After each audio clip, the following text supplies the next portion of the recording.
I was raised in a household that was very scientific. I did not believe in the afterlife. I did not believe in religion. I did not believe in angels. I did not believe in God. It was, to me, it was, you die, it's black, you're gone. That's it. It's the end of things. My near death experience happened in 1992, or my first one. I gave birth to my daughter, but the way the birth happened was a little bit traumatic as well. So I'm in the hospital in the birthing unit, and I'm contracting about 3 minutes apart, and a 7.4 earthquake hits. And we are in California in the eastern part of Anaheim. So people that know where Disneyland is, it's in Anaheim, but we were all the way on the eastern part, and that sort of borders the desert. And the reason we don't hear that much about this big earthquake, is actually bigger than some of the other earthquakes that have happened that people are more familiar with, is because it was centered in the desert. And so the damage was minimal. But we were in the hospital that bordered the desert, so we were really close to that epicenter. So here I am on the table, contracting 3 minutes apart, and the earthquake hits. And everything, you know how they have those metal trays in the hospital with all the metal instruments? Yeah. The instruments were levitating. They were like jumping up and down. It was like clang, clang, clang. And my husband, the midwife, the nurses, everybody was leaning over me to hold me down on the table because I would literally have flown off the table. And I'm looking at the windows, and there were those windows from floor to ceiling. And the hospital was a new hospital and was built on rollers. So the whole hospital just rolls back and forth like this.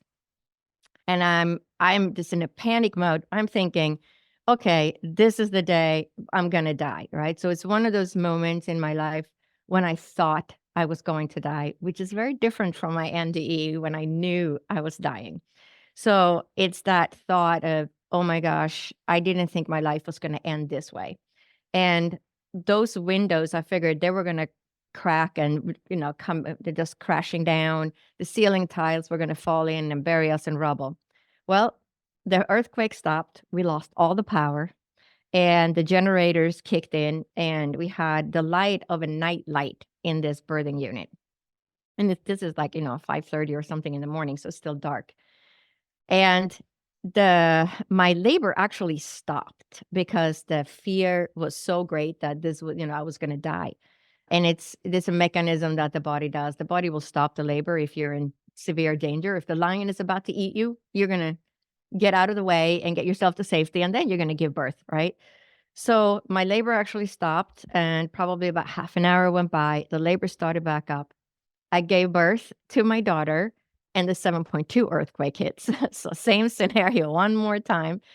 And after that, they finally gave me the baby to hold. And as soon as they gave me the baby, I held the baby for maybe half a minute to a minute. And all of a sudden, I was in severe pain. So I'm yelling to my husband, take the baby, take the baby. And because I couldn't hold it, I was afraid it was going to fall off me.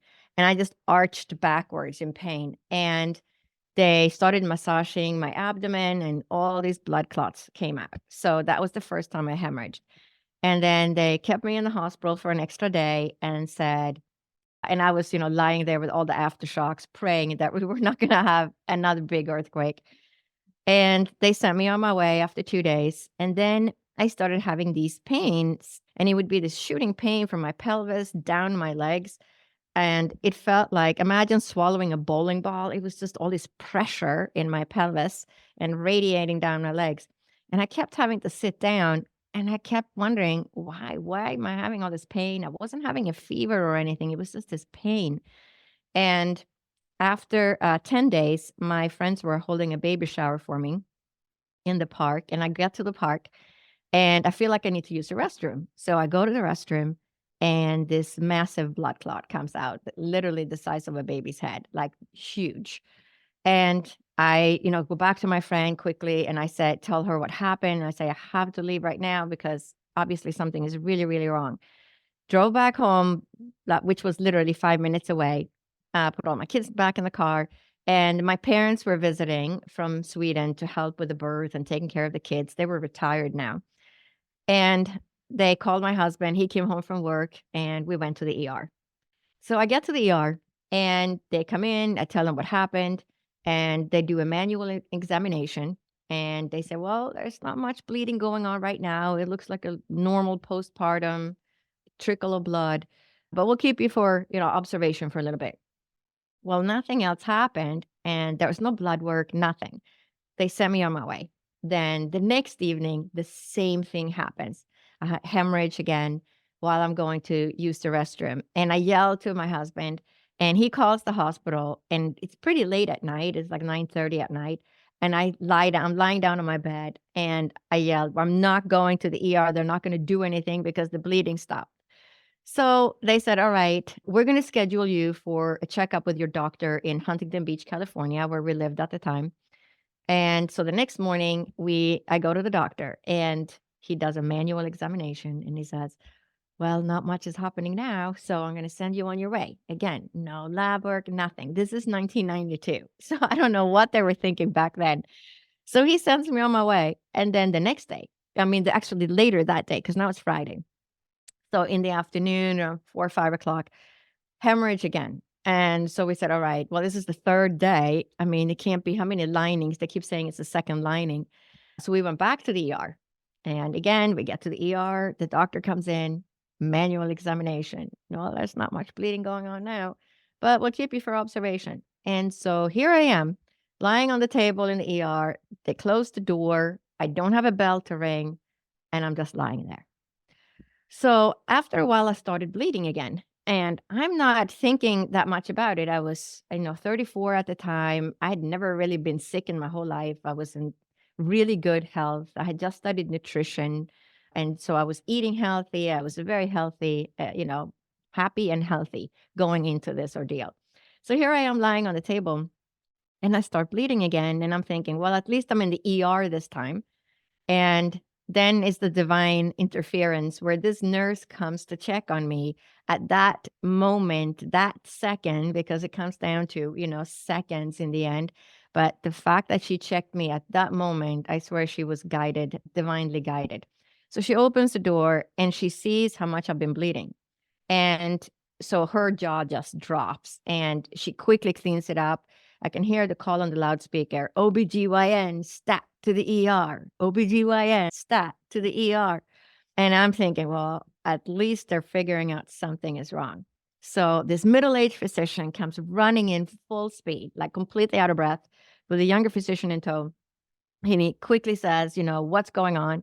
I told him I've been hemorrhaging this is my third day hemorrhaging. And he looks at all the bloody papers in the wastebasket. And so he gets the idea of what's going on. And again, we start with a manual examination. So he does a manual examination. And as they're doing that, another one of those large blood clots comes out. And that was what broke the camel's back. So at this point, I try to sit up and tell him, I don't feel too good.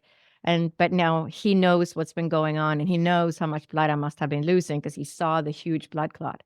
So he just pushes me down on the table, and they start tipping the table. So my head is going towards the floor. My feet are going up in the air.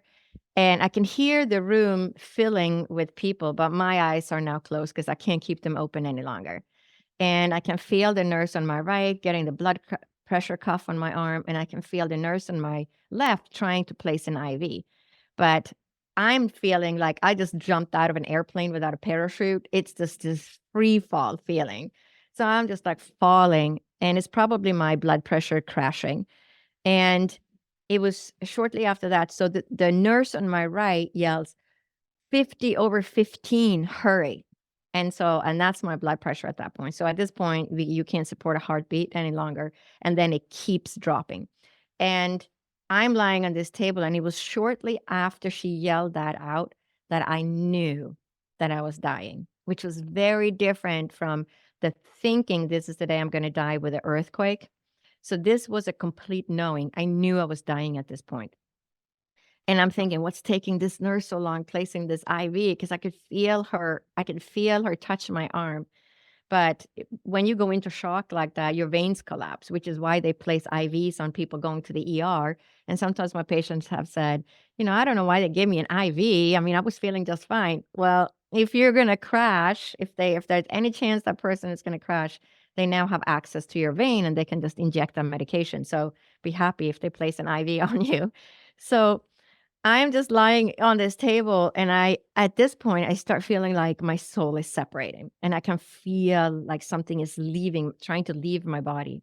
Thank you so much for watching. As a way to show my gratitude, I am continuing to offer my one-on-one sessions almost 75% off what they were. I personally love offering the lower prices, and you guys do too, because you've been booking up my sessions and supporting me, which I so much appreciate. My spots are limited to 6 sessions per week, and they fill up extremely fast. So don't wait, book your spot today. You can sign up for a 25-minute energy healing, a 45-minute energy healing and spiritual coaching session, or you can pick a custom session and we can fit the session to meet your needs. We can just talk. Some people just want to talk about deconstruction because they don't have anybody else to talk to. I am here for it. I love meeting you guys face to face and getting to spend some time with you, and I am here to serve you. Book your session here. Now back to the show. And I understand that I'm dying at this point. So, the atheist that I am, what do? I say, well, if there is a God out there or anything out there, I said, and I'm so pleading with God saying, please let me live. I have 3 children under the age of 6, and they need a mother. And then shortly after that, I got pulled out of my body. And so now I find myself hovering above my body. But in this state, the first thing that comes to me is, how can I be outside my body and still be me? How does this work? Because I had no belief system that this could even be possible, right? So that is my first thought. And when I'm outside the body, I am still me. The way I feel myself, understand myself, the way I am, my personality, that's who I was outside my body. I'm still exactly me, just without my body. So the way, we think of ourselves as the body, but the soul is really who you are, right? And so the soul jumps out of the body. But there was this knowing that I belonged to that body, just like if you go to the grocery store and park your car, that car belongs to you. Oh, it's that one over there. It's that same thing. So, like, you step outside the car and you get back in your car, you step outside your body and then you get back in your body. But also, so there was this, complete peace, and there's unconditional love and peace in that state. But there was a knowing that there was no time. So there's no time in this state, and that I would have access to past, present, or future all at the same time. There was no time, which drove me crazy for years afterwards because I kept reading physics books trying to understand, why is there no time in this other state?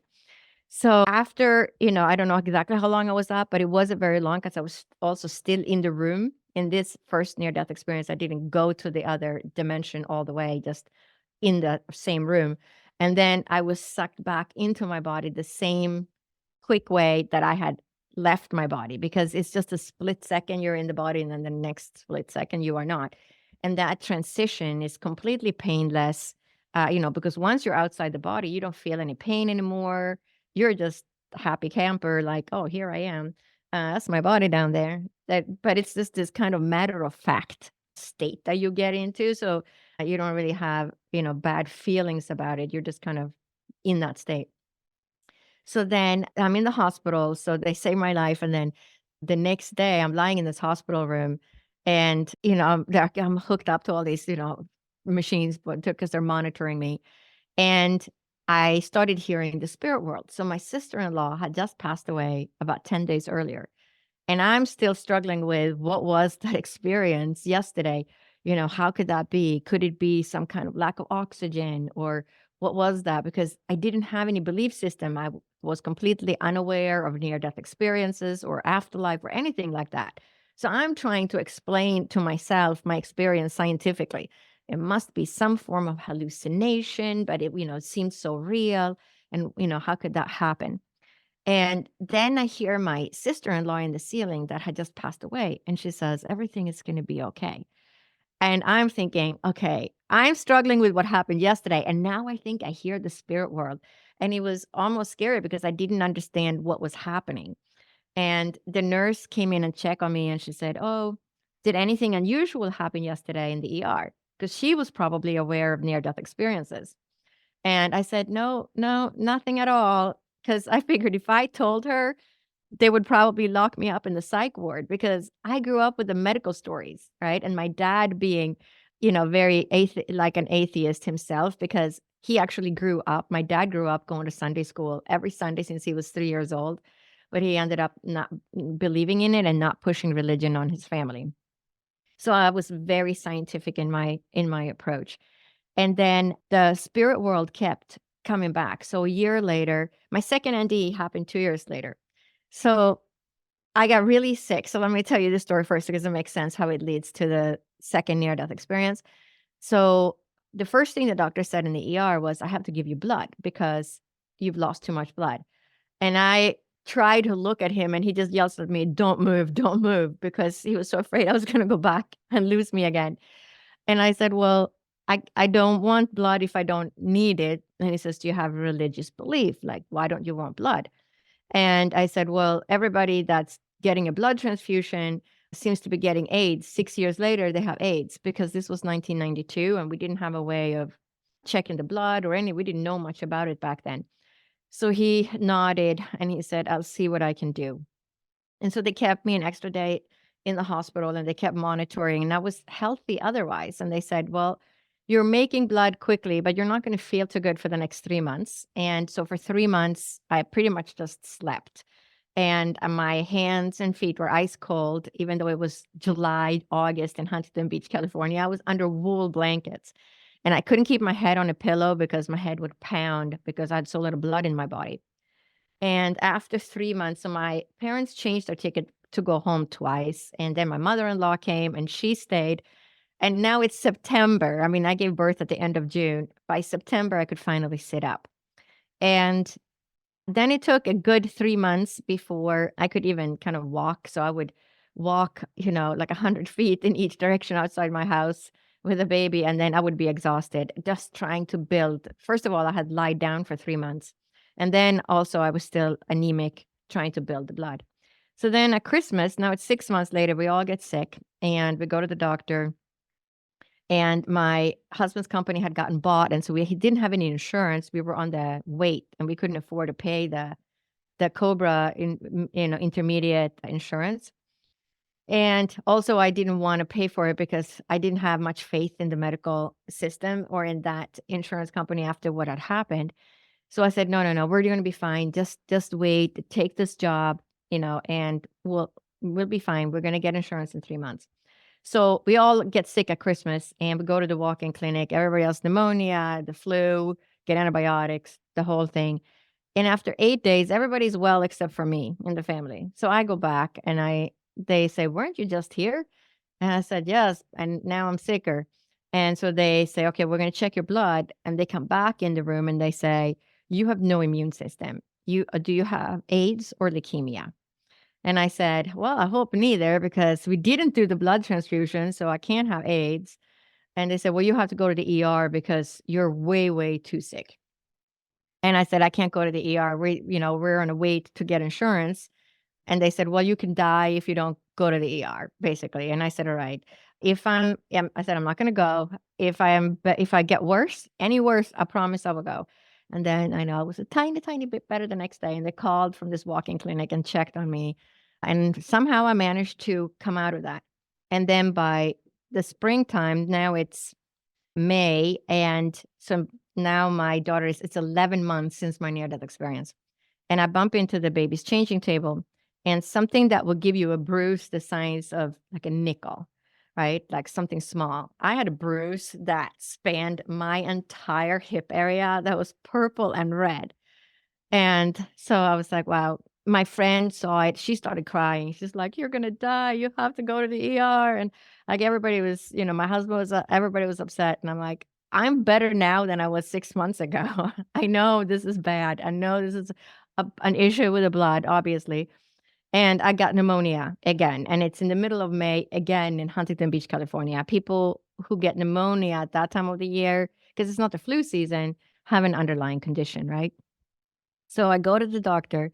I managed to put all the kids in my car. The boys are now 7 and 4.5, and my daughter is almost 1. I get to the doctor and he starts listening to my lungs and he sees the big bruise.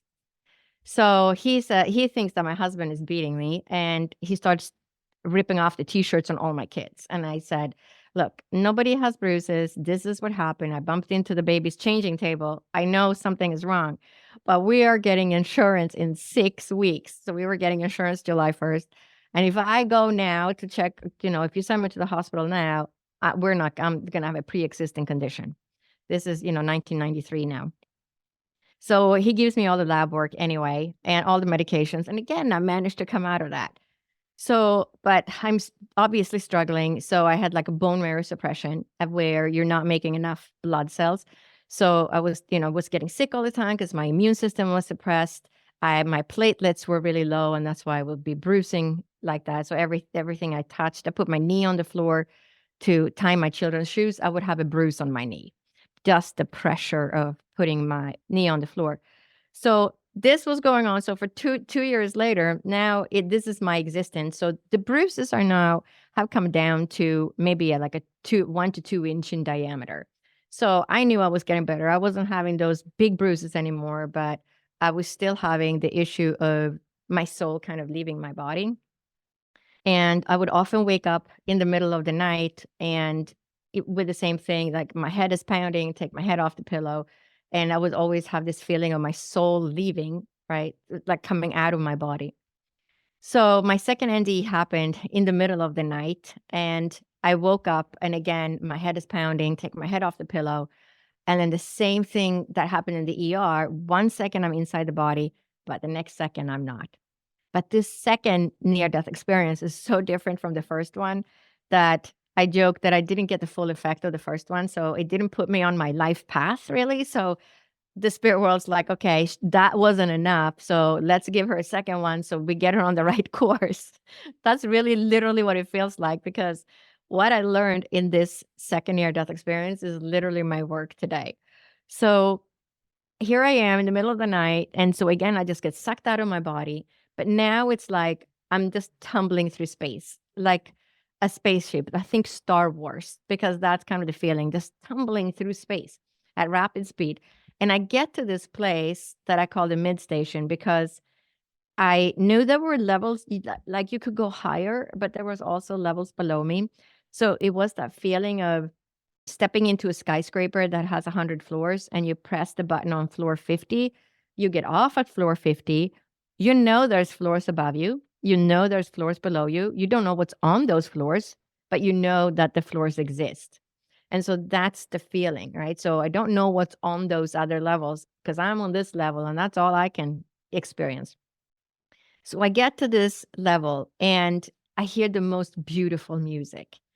But this music, you can't make this music on the earth plane because it's more beautiful than any music that you can make. And I sat on my synthesizer for like a week trying to find one sound that sounded like that was as beautiful as the music I had heard.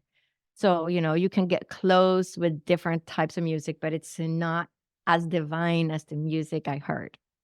Right. And I think you've heard that music too. And it's too beautiful to make on this earth plane. And as I'm in this state, I see a log cabin on my right. And so I'm thinking the music must be coming from this log cabin. So I open up the door, look inside, but it's empty. So I look to my left and I say, well, there's the same log cabin. It's literally a mirror image of the other one. I open the door and I look inside, but it's empty. But then I become aware of this growing white light. And the way that white light is so completely submerges you. So it's like if you're standing in a thick fog or in a cloud, and then somebody puts a spotlight in the fog or the cloud. You know how you were just going to be completely surrounded by this light. So it's that kind of a feeling. And I turn around to see where this light is coming from. And the music is coming from the light, but in the light, there is an outline of angels, and the music is coming from the angels. But I'm completely aware, again, that I don't believe in angels, but this is my experience. So I'm aware I'm seeing angels, but I don't believe in angels, but these are angels. So it's like very like an aha moment, like you're evaluating what it is that I was seeing at the same time. But the light, that bright white light, that is God. That is divine source or whatever word you have for that, for the divine source. Everybody has different religions, but religions were also influenced by the people on earth, right? So I like to use divine source because I don't really fit into any particular religion. So divine source is where that light is all about unconditional love, and we carry that light. We are that light. We come from that light. We carry it within us, and we return to that life when we leave this body and this earth plane. So as I'm tuning into that and getting this unconditional love, I become aware of two spirit guides. And the spirit guide on my right talks to the spirit guide that is diagonally to the left in front of me. And he says, "What is she doing here? She can't be here. She has to go back." Like in this kind of like a panic mode. And I say, "No, no, no. Wait a second. How can this be? I'm still struggling with my first near death experience. How can I be outside my body and still be me? How does this work? Like, please don't send me back. This is my second time I'm having this experience." And the spirit guide on my left says, "Well, if I told you, you wouldn't remember, but you will remember this." And then it's like I'm standing on the moon and I'm looking down on the earth from the moon. It's like, the image just sort of appears. But then around the earth, I see this, what I called the silvery, glittery fishnet, which is basically the grid around the earth. But we didn't have Google then, so we couldn't Google these things. So I'm liking this image to a silvery, glittery fishnet because I was raised in Sweden and they have an archipelago. It's like 25,000 islands. And I was raised on one of these islands in the summertime, and there was no running water or electricity, not even a payphone back then. And I would row the boat for my grandmother when she laid fish nets in the ocean to catch fish for the family. And when she lifted those fish nets out in the early morning sun, they're kind of diamond shaped, the fish nets, but it would have those water droplets on it and they would sort of glitter and shimmer in the morning sunlight. And so I'm seeing this grid, right? So to me, my best interpretation is it looks like a fishnet because there was no images that I had ever seen, like a grid. Now you can just Google it. And the spirit guide says, everything on earth is connected to each other, but everything on earth is connected up to this grid. And then with that information, they sent me back. And so that is what now has driven a lot of my work today. But then there's a lot of spiritual experiences and the spirit world communicating with me for the next 12 years until I learned to really trust in the spirit world. Dr. Lotte, thank you so much for sharing your experiences. If you enjoyed this video, you'll find the link to the full interview in the description. You'll also find my guest links and a link to sign up for a one-on-one session for me. You can join the sanctuary, become a YouTube member, or find LCL merch. Thank you so, so much for your support. Now go do an act of kindness for someone in your life. Be loved, be happy, be at peace, and I will see you in our next video.